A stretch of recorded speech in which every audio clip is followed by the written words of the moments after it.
Well, we are taking a live look outside in Ozark. Good morning to you. Thank you so much for joining us here on your 5 News this morning. It is Wednesday, April 29th, last few days of April.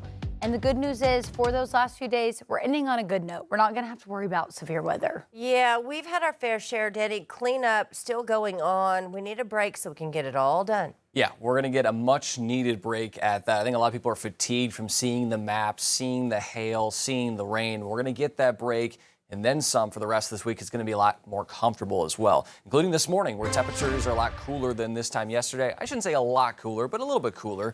Temperatures in northwest Arkansas in the low to mid 50s, in the River Valley, upper 50s and low 60s. A lot of cloud cover out there, but again, nothing really expected for today in terms of rainfall. And really over the next 5 days, not a whole lot expected for rainfall. And even if we do see rain, it's not going to be severe. Really shouldn't even be storms, just some rain. Temperatures compared to this time yesterday, about 5 to 10 degrees cooler, that bigger drop off in the River Valley. And it'll continue to trend a little bit cooler as we head through the next couple of days. So you're heading up to the bus stop, depending on what your comfort level is, may need a light layer out there. Winds aren't too bad. It'll be in the 50s here. Pleasant by recess and lunchtime in the 60s. That wind will pick up, though, a little bit later today out of the north. And we will see some sun heading home, maybe about 70 degrees for a high. Again, a much more comfortable forecast because those dew points, that moisture indicator, is going to be more in the 50s. So it's going to be breathable. It's going to be like, that weight's lifted off your chest. You're not kind of swimming through the humidity. It's going to be cooler over the next few days. And as I mentioned, we could see some spotty showers, but really just showers and very quiet forecast ahead. We'll talk more about this exciting forecast, at least for me, coming up in just a little bit. For now, we'll give you a live look at traffic on this Wednesday morning. Take a live look along I-49 at Martin Luther King Drive there in Fayetteville. Good morning to you there.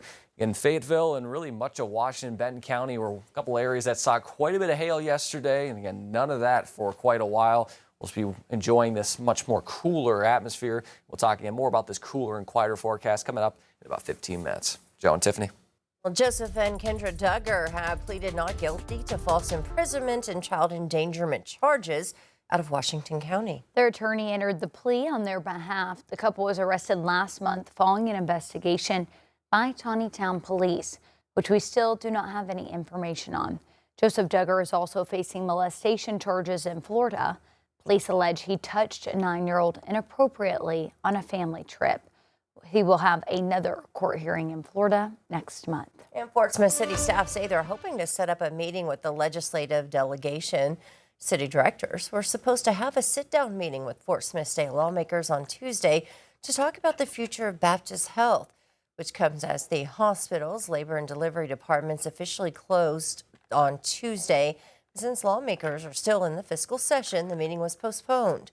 Despite that, one city director spelled out exactly what she wants to talk about. I'd like to have a discussion around what the letter was advocating for, which was the notification period for service line closures. Other states are doing this. I think it's an important discussion to have. What I'm not interested in is more talking points from Baptist. We've gotten plenty of those. We've seen them in all the media. That's what they're putting out. I'm not interested in that. The Baptist Health CEO announcing changes to the Fort Smith campus back in March, saying the changes were due in part to a shifting healthcare industry, rising cost, and workforce concerns. Well, Bass Pro Shops is opening its 3rd Arkansas location, and today is the big grand opening in Fort Smith. And 5 News reporter Claire Everbach is there as the grand opening starts. She's got her hat on. She's ready to go. And Claire, a lot of people are lined up outside waiting to get in those doors. Tiffany, a lot of people are lined up outside. They tell me they've been here since 8 p.m. We even saw some people with tents who set up entire camping sites, which just goes to show you how excited everyone is in the area for this store. It's 70,000 square feet of space. As you can see, the big question for people has been, is there going to be the iconic fish tank? And look over there, there's going to be a 40-pound catfish and a 14-pound bass for people to see, as well as the iconic hats, hunting supplies, camping supplies, and of course, boats. Opening day will also serve as Bass Pro Shops Day of Conservation, honoring the company's conservation mission. The event is free and open to the public, and for every dollar spent on most items today, 15% will be donated to local conservation organizations restrictions. Doors don't officially open until 9 a.m., but the first 100 customers can earn gift cards up to $500, which is a large reason of why so many people are lined up outside. We're going to make our way around the store this morning because there certainly is a lot to see. Live in Fort Smith, covering news where you live, Claire Everbach, 5 News. All right, thank you, Claire. It'll be packed for a while there. All right, 6:05. This is a live look in New York, courtesy of EarthCam at the 9/11 Memorial Museum. Today, King Charles and Queen Camilla will be in the city to commemorate nearly 25 years since the 9/11 attacks. Jared Hill has more.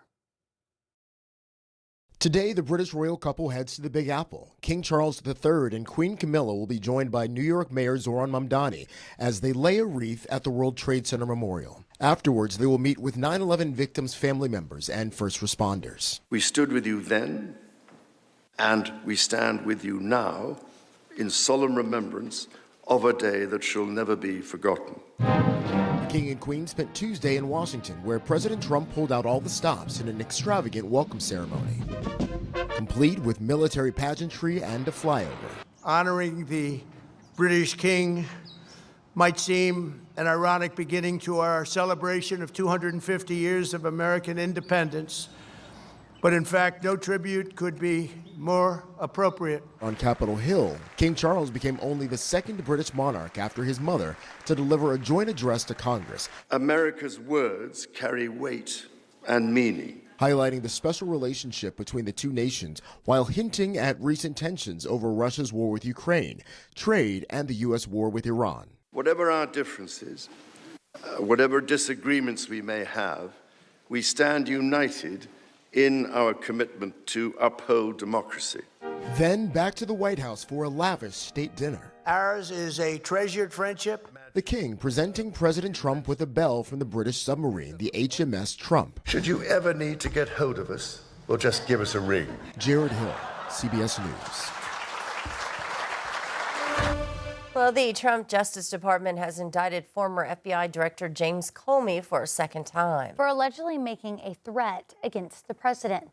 The charges stem from a photo Comey posted, then deleted to Instagram last year of seashells arranged to say 8647. The Justice Department claims it was code for eliminating the 47th president, Donald Trump. Comey responded in a video Tuesday saying in part, he is still innocent and not afraid.